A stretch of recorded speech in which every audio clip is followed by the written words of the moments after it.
Assalamualaikum warahmatullahi wabarakatuh. Halo semuanya, kenalin namaku Lailatul Fitriah dengan NIM 2008 1020 1054 dari Prodi S1 Manajemen angkatan 2020.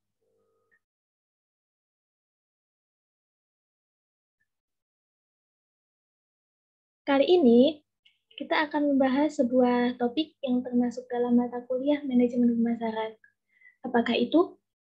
Ya, betul sekali, saluran pemasaran atau marketing channel.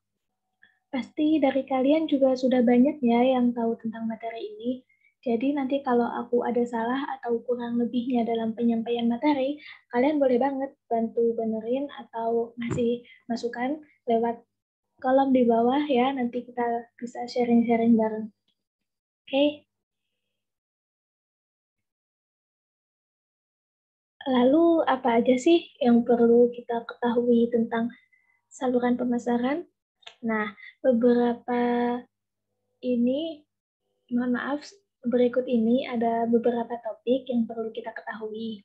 Yang pertama ada pengertian saluran pemasaran, yang kedua fungsi saluran pemasaran, yang ketiga tingkat saluran pemasaran, yang keempat faktor yang mempengaruhi pemilihan saluran pemasaran, dan yang kelima adalah sistem dan integrasi saluran pemasaran, serta yang terakhir akan ditutup dengan kesimpulan.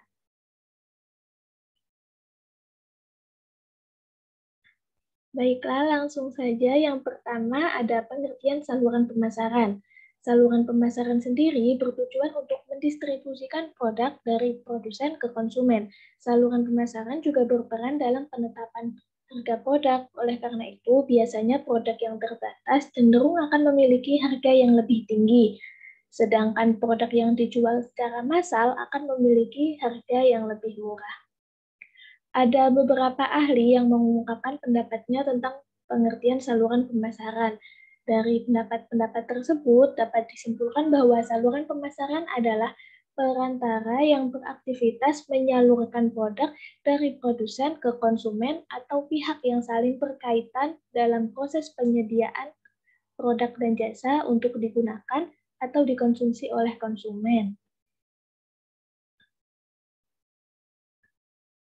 Perantara sendiri ada 3 jenis, yaitu pedagang, agen, dan fasilitator. Lalu, apa sih bedanya 3 jenis perantara tersebut? Nah, pedagang, dia ini memiliki hak menjual kembali barang dagangannya, seperti pedagang grosir dan pedagang eceran. Sedangkan agen justru memiliki hak bernegosiasi atas nama produsen, tetapi tidak memiliki hak menjadi pemilik barang tersebut. Contoh agen itu adalah broker, agen penjualan, dan perwakilan produsen. Untuk fasilitator sendiri merupakan perantara yang membantu dalam distribusi, tetapi tidak berhak atas barang dan tidak menegosiasikan pembelian ataupun penjualan. Contohnya adalah perusahaan transportasi, bank, dan agen periklanan. Mereka ini turut andil dalam proses penyaluran, tapi mereka tidak memiliki hak turut berpartisipasi dalam negosiasi penjualan barang atau jasa tersebut. Tapi kedua adalah fungsi saluran pemasaran. Beberapa fungsi digunakannya perantara atau saluran pemasaran yang turut menentukan keberhasilan atau kegagalan pemasaran suatu produk antara lain: 1. Riset atau penelitian. Beberapa saluran ini berperan sebagai pengumpul dan penyebar informasi mengenai situasi dan kondisi lingkungan pemasaran seperti pelanggan, pemasok, pesaing, dan lembaga terkait. Seperti itu. Yang kedua ada promosi. Perantara pemasaran ini seperti agen, grosir, pedagang eceran juga berfungsi sebagai sarana promosi dengan mengembangkan dan menyebarkan komunikasi yang positif mengenai produk yang ditawarkan. Yang ketiga ada kontrak, yaitu berperan sebagai penghubung antara produsen dan konsumen dengan melakukan komunikasi dengan calon pembeli, seperti menerima keluhan, kritik, dan saran yang nantinya akan disampaikan kepada distributor, karena merekalah yang berhubungan langsung dengan konsumen, terutama perantara yang menghubungkan barang dengan konsumen akhir. Yang keempat, ada fungsi penyelarasan. Fungsi ini sebagai fungsi yang membentuk dan menyesuaikan penawaran dengan kebutuhan pembeli. Jadi, produsen akan memasok produk ke perantara sesuai dengan keperluan dan pesanan yang diterima. Yang kelima, ada negosiasi. Fungsi ini berperan dalam kesepakatan harga akhir yang terjadi antara harga penawaran penjual dengan harga keinginan pembeli. Yang keenam, ada distribusi fisik. Perantara kadang-kadang juga sekaligus berperan dalam penyaluran dan pengangkutan barang-barang yang dipasarkan. Penetapan harga pokok barang dari produsen akhirnya akan dipengaruhi oleh faktor pihak mana yang menanggung biaya distribusi tersebut. Selanjutnya yang ketujuh dan yang terakhir adalah pengambilan risiko. Hal ini biasanya terkait dengan perjanjian ya. Terkadang perantara ini berfungsi sebagai penanggung risiko bila barang-barang yang dipasarkan tidak laku, rusak, atau ada kejadian yang tidak diprediksi sebelumnya. Seperti itu. Untuk topik selanjutnya ada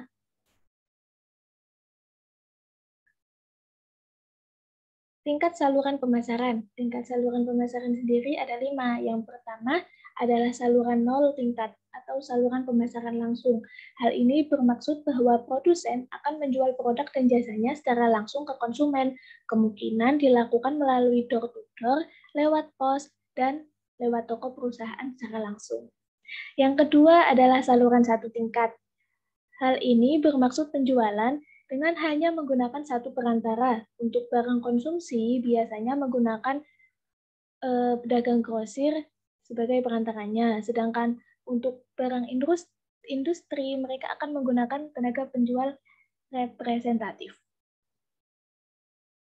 Untuk selanjutnya ada saluran 2 tingkat, yaitu penjualan dengan 2 perantara, biasanya menggunakan grosir dan pengecer untuk barang konsumsi, sedangkan barang industri akan menggunakan penyalur tunggal dan distributor industri.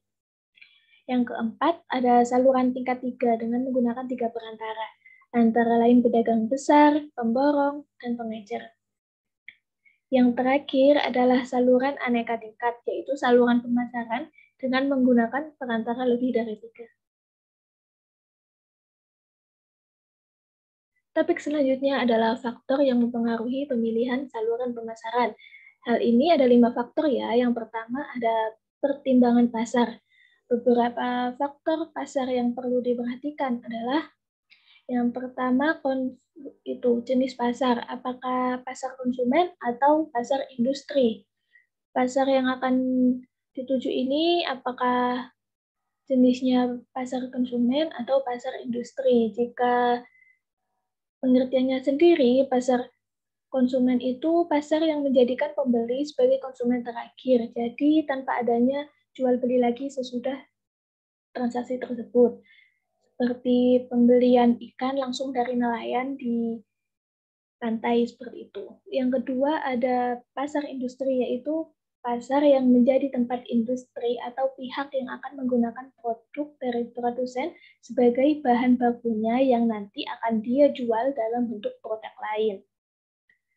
Yang kedua ada faktor jumlah pembeli potensial atau orang yang kemungkinan akan membeli produk kita berdasarkan pertimbangan kebutuhan, anggaran, dan minatnya. Jika potensi pembelinya banyak, maka perusahaan pasti membutuhkan saluran distribusi yang panjang atau banyak.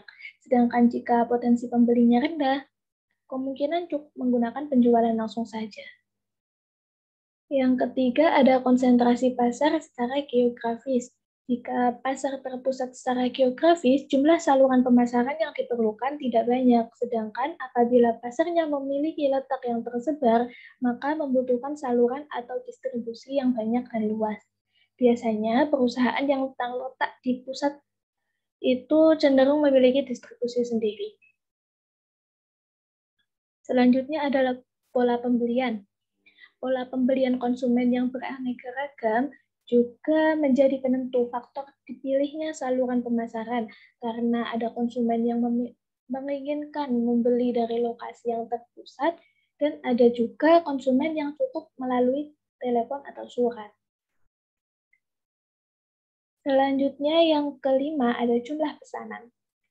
Hal ini bermaksud pada volume yang dibeli itu besar atau kecil, maka saluran pemasarannya juga akan disesuaikan dengan kuantitas tersebut. Yang terakhir ada kebiasaan dalam pembelian. Yang termasuk dalam kebiasaan ini antara lain kemampuan untuk membelanjakan uangnya, tertariknya pada pembelian dengan kredit, pembelian yang berkali-kali, dan ketertarikan pada pelayanan penjual. Nah, jadi itu ada pertimbangan pasar. Selanjutnya ada pertimbangan produk. Untuk pertimbangan produk sendiri, yang pertama ada faktor karakteristik produk.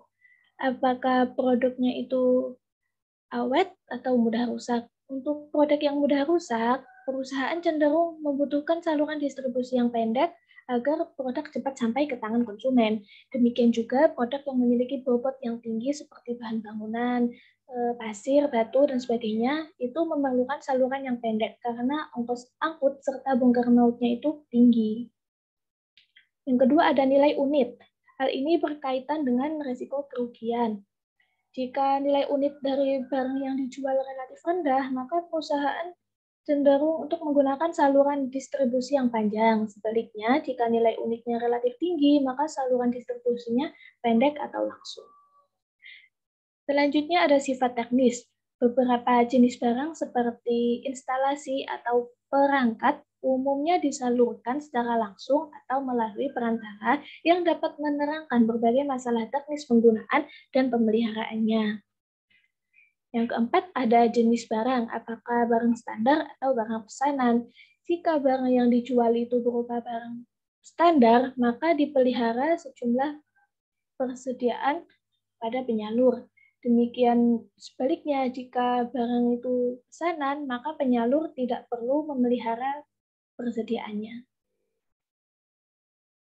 Yang selanjutnya ada luasnya lini produk. Apabila hanya memproduksi satu jenis barang, penggunaan pedagang besar sebagai penyalurnya akan lebih baik. Sedangkan jika barang yang diproduksi itu berbagai macam jenis, penyaluran dapat dilakukan melalui pengecer. Selanjutnya ada pertimbangan perusahaan. Faktor yang harus diperhatikan dari sisi perusahaan antara lain satu, kemampuan modal. Semakin besar modal yang dimiliki, semakin banyak jumlah penyalur yang bisa digunakan perusahaan. Hal ini juga bertujuan untuk meningkatkan pelayanan. Perusahaan juga memiliki peluang untuk memilih penyalur yang memiliki reputasi yang baik untuk menjaga citra perusahaan. Yang kedua ada pengalaman dan kemampuan manajemen. Perusahaan yang memiliki pengalaman terkait penyaluran produk akan memiliki pertimbangan dalam mendesain saluran pemasarannya dengan pertimbangan saluran-saluran yang telah dia lakukan. Selanjutnya ada pengawasan saluran. Pengawasan akan lebih mudah dilakukan jika saluran distribusinya pendek. Jadi perusahaan yang ingin mengawasi penyaluran barangnya cenderung memilih saluran pendek walaupun ongkosnya cenderung tinggi. Yang terakhir ada pelayanan oleh penjual. Produsen dengan pelayanan yang baik seperti turut andil dalam mencarikan pembeli untuk perantara, maka dia akan memiliki kesempatan mendapatkan banyak penyalur. Kemudian ada pertimbangan distribusi atau pertimbangan dari pihak distributor. Hal ini meliputi pelayanan oleh distributor. Distributor atau penyalur yang mampu memberikan pelayanan, misalnya dengan menyediakan fasilitas penyimpanan, maka dia akan memiliki daya tarik bagi produsen untuk menggunakan jasanya. Yang kedua ada kegunaan perantara. Perantara akan dipilih sebagai penyalur apabila dapat membawa barang produsen dalam persaingan dan mempunyai inisiatif untuk memberikan saran inovasi tentang pengembangan produk lama atau penciptaan produk baru. Yang ketiga ada sikap perantara terhadap kebijaksanaan produsen.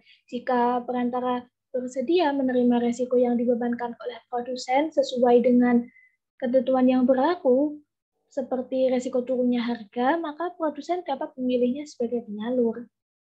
Yang keempat ada volume penjualan. Produsen cenderung memilih perantara yang dapat menawarkan barangnya dalam volume yang besar untuk jangka panjang. Yang terakhir ada ongkos. Jika ongkos dalam penyaluran barang itu dapat lebih ringan dengan menggunakan perantara, maka perusahaan akan memilih opsi menggunakan perantara itu secara terus-menerus. Yang terakhir ada pertimbangan lingkungan. Yang pertama ada kondisi perekonomian. Khususnya ini di negara-negara yang perekonomiannya belum mapan, tentu akan menggunakan desain saluran yang ekonomis dan menggunakan saluran yang lebih pendek. Selanjutnya ada faktor sarana dan prasarana yang tersedia. Sarana fisik ini kemungkinan seperti armada angkutan, alat bongkar muat yang harus memenuhi syarat-syarat tertentu. Dan ada faktor pendukung lain seperti peraturan pemerintah dan tenaga kerja juga harus sesuai dengan yang diperlukan saluran pemasaran yang ideal.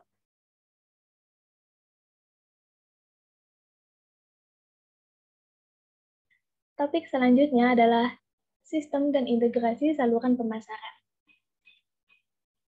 Hal ini ada 4 sistem. Yang pertama, sistem konvensional, yaitu sistem saluran pemasaran yang mencakup produsen, pedagang grosir, dan pengecer.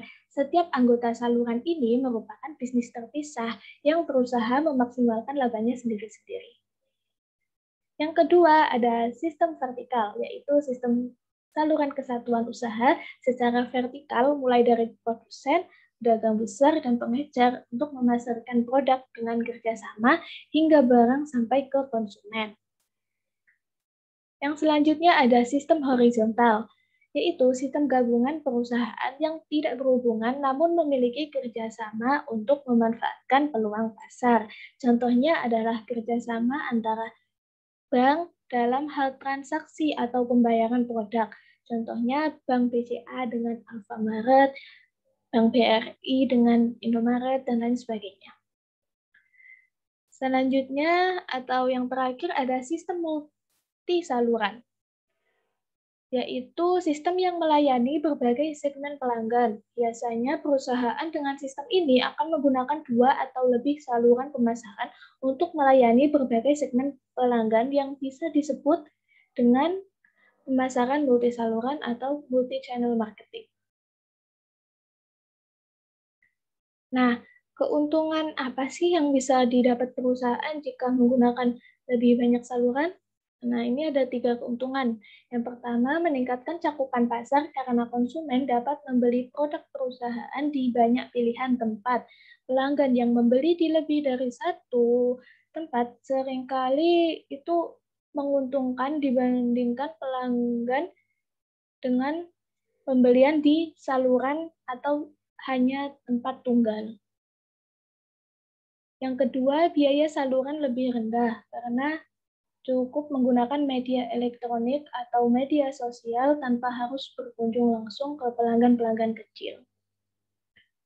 Selanjutnya ada lebih banyak penjualan sesuai dengan keinginan pelanggan. Meskipun akan ada biaya yang harus dikeluarkan untuk menambah saluran baru dan terkadang menimbulkan konflik atau masalah dengan pengendalian, 2 atau lebih saluran akan berakhir menjadi pesaing untuk mendapatkan pelanggan yang sama. Oleh karena itu, sistem ini memerlukan kerjasama yang kuat dan efektif antar masing-masing pihak yang terlibat.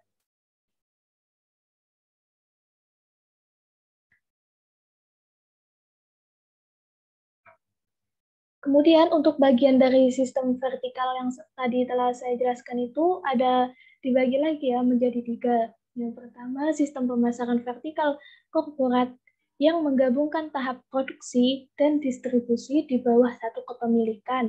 Contohnya seperti Cimori dan Giant. Yang kedua, ada sistem pemasaran vertikal teradministrasi yang mengkoordinasikan tahap produksi dan distribusi secara berturut-turut melalui ukuran dan kekuatan salah satu anggota.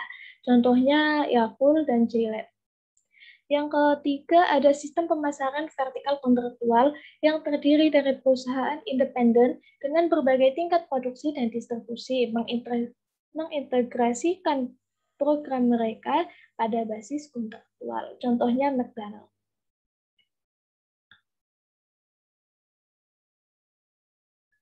Nah, kita sudah sampai ke penghujung materi, yaitu kesimpulan. Kesimpulannya, saluran pemasaran akan membantu perusahaan menjalankan penjualan produk atau jasanya. Perusahaan perlu mempertimbangkan faktor-faktor terkait perusahaannya dalam menentukan sistem saluran pemasaran yang akan digunakan. Faktor yang dimaksud ini faktor-faktor tadi ya, seperti faktor produsen, distributor, lingkungan, dan lain sebagainya. Penggunaan perantara sebagai penyalur juga bertujuan untuk membantu pengenalan produk ke konsumen, efisiensi biaya, sehingga dapat memaksimalkan laba perusahaan. Selain itu, penggunaan saluran pemasaran juga dapat memberikan relasi bisnis yang saling menguntungkan untuk perusahaan. Nah, baiklah, cukup sekian materi yang dapat saya sampaikan tentang saluran pemasaran. Sampai jumpa di sesi mentoring BBM lainnya. Semoga apa yang saya sampaikan tadi dapat diterima dan bermanfaat untuk saya dan kita semua. Mohon maaf apabila ada salah kata dan kurang lebihnya. Semangat semuanya, saya akhiri. Wassalamualaikum warahmatullahi wabarakatuh.